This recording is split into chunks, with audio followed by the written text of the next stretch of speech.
Tezelego de papier, Elenga Congo, Glody Diasiga, la mignonne,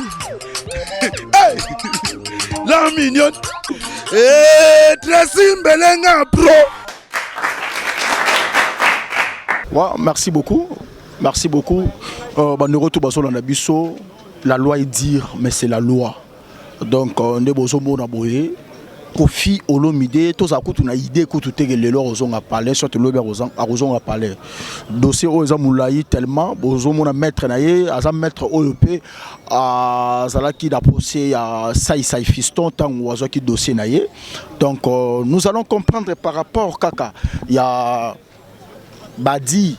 Il y a maître que dossier dossier moko selon yé que ils ont battu peut-être bazana simanango mais ils ont mis beko hein la violence est faite à la femme tous autres les yango donc dossier aux amoulaï nabi que battu bazoli sa téléphone en scène moment battu pena bazo benga tout moment mais tous là toujours tina pourquoi qu'est-ce que nous allons vous donner comme dernière conclusion par rapport à FEO parce que moi si d'abord il faut que je vous rappelle que madame Alia Yemoro d'abord avocate numéro 1 d'abord avocate numéro 1 il y a Kofi Olomide donc toujours mec un peu hein, parce que toujours mon Alia moi quelque part bah tout moi quelque part tu voyez bah vraiment pe suite à maram nyonso kaka awa ni lengia Congo TV officiel.com boucle.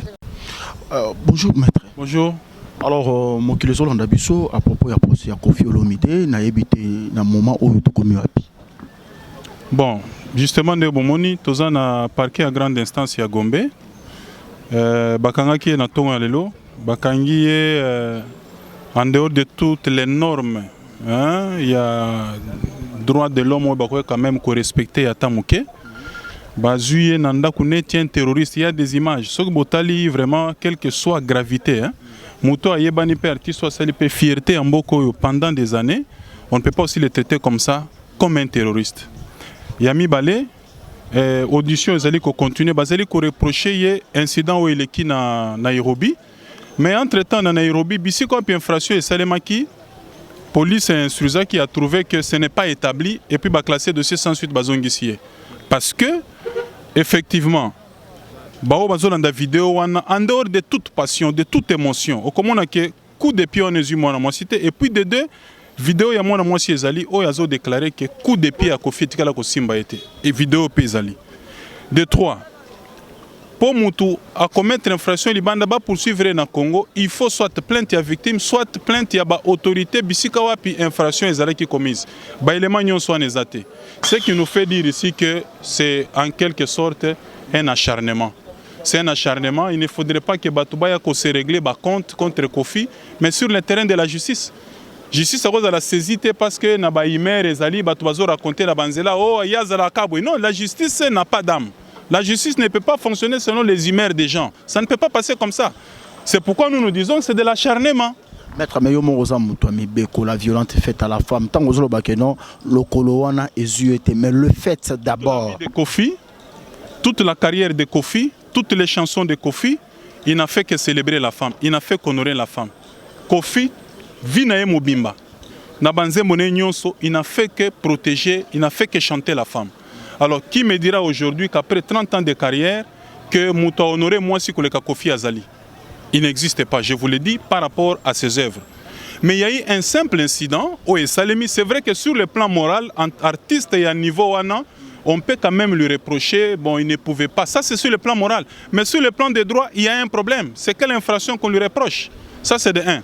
De deux, c'est vrai que partout dans le monde, il y a eu des incidents comme ça, des grands artistes. Je vous donne Boebi, histoire bien, il y a Zidane. Zidane a bêta qui coéquipier Naye Moutou sur la pelouse. C'est une infraction, c'est un coup et blessure volontaire. Mais qu'est-ce qu'on a fait de Zidane après? On n'a pas oublié le bienfait Union soit salapé pour la France.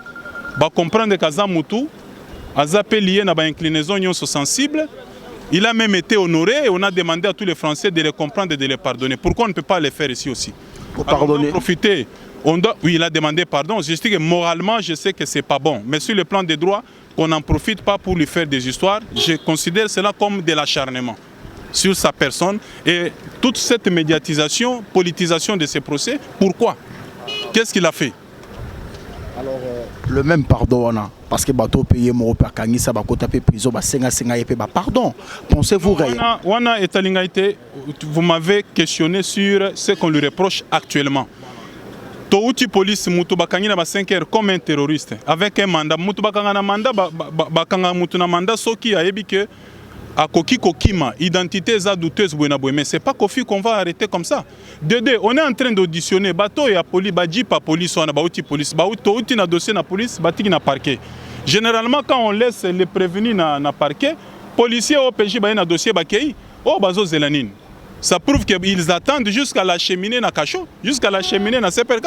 Ça veut dire peut-être que tout est déjà prévu, tout est déjà conçu, le complot est déjà établi, c'est déjà fini. Merci beaucoup, maître. Oui. On n'a pas encore condamné, donc laissons la justice faire son travail. Mais à mon avis, vous savez, il y a les procédures qui doivent être respectées, notamment l'extraterritorialité à Bafé. La justice congolaise n'a pas compétence normalement. Je crois que je ne vais pas abuser, je ne suis pas dans le domaine de voir le fait qu'ils ne se sont pas faits dans une juridiction. Il y a Bissot Awawa, mais bon, que cela ne tienne, je ne sais pas exactement ce qui se passe ici, si c'est la danseuse qui a porté plainte ou pas. Mais de là où je viens, j'ai vu le vieux, il m'a dit tout simplement qu'on l'a auditionné. On attend que le rapport final vienne du procureur. Mais sinon, l'inquiétude est là, nous espérons que la justice congolaise fera bien son travail. Voilà. Liberté, il est en liberté, il n'est pas condamné. Là, il est en liberté. C'est-à-dire, quand tu parles de liberté, c'est comme s'il était déjà condamné. Kofi n'est pas condamné. Il a été ramené pour être auditionné, c'est ce qui est en train d'être fait, ou ce qui est déjà fait. On attend le rapport final du procureur qui va incessamment se prononcer. Mais tu sais, quand tu parles de fans, Kofi, le dimanche, il a pris son temps pour demander à tous ses fans, à toutes les mamans du monde de le pardonner. Et puis, les actes ne se sont pas commis ici, c'était au Kenya. Il a été déjà condamné à la sanction la plus suprême pour un étranger, soit commettre délit ou faute, crime. Donc il a consommé son infraction, mais après c'est ici, on va voir ce qui va se passer, la justice. Moi je ne suis pas auxiliaire de la justice, donc, mais ce qui est vrai, je viens de le voir. Là, je vais me rendre pour le trouver de quoi, parce que vous avez, il était pris ici depuis le matin, donc voilà. Merci beaucoup, Paty Ambroise. Je vous en prie, merci. Merci beaucoup, comprenez que non, il y a qui Paty Ambroise. Petit à Kofi Olomide, moi quand il y a entourage donc ce que vous comprenez bien dans de solo par rapport à Nemaramwezo Kendele na évité parce que ngai moro na auto zala na venanga oyo bakenaki pour l'arrestation ya Kofi Olomide na ndaku na ye donc venanga oya kangi pena ba photo bozo mona ba photo wana venanga na auto zala na ye na tunika question moko na bive na photo oyo kangaki ya likolo ona moni Kofi bimi torse ni na fenêtre ano lobani. Donc, maatro, Kofi aye bagi na yega ki ba kangaye parce que fait na pena expliquer nga pena motro abi veut dire nebe na boya mais boyo ndiye na guerre pena na ebite quoi boye comme ba 50 fait na habiter to plus de 100 bon ça va na la vika ça après non ya fait na pa kiti mo pa kiti na nenga ndebo mo na mwango na tout niveau ce que ta kiti Abini, na go benga. Fe na ngabisi so benga ta sasu benga. Fe mo pa wa pe abandi go benga, tant mo pa wa bengi. Na habite so benga enani. Mais ye mo pa abi na bi penate quoi. Na bi te ata mo pena 10 ans pena na beta ta misiki sur libanda vraiment izate. Bo pesa pena punition pena mo pa vraiment na bi te makala pena na bi te.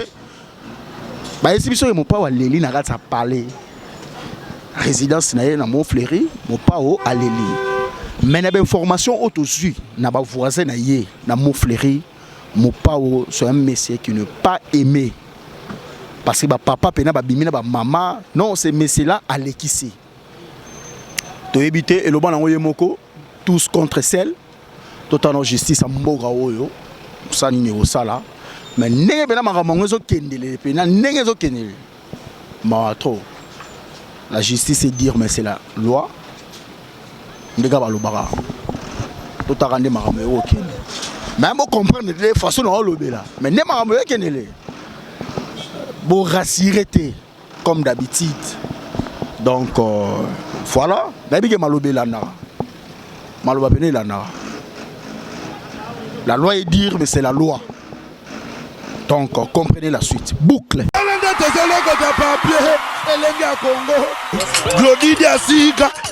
La mignonne. La mignonne. Dressing Belenga Pro.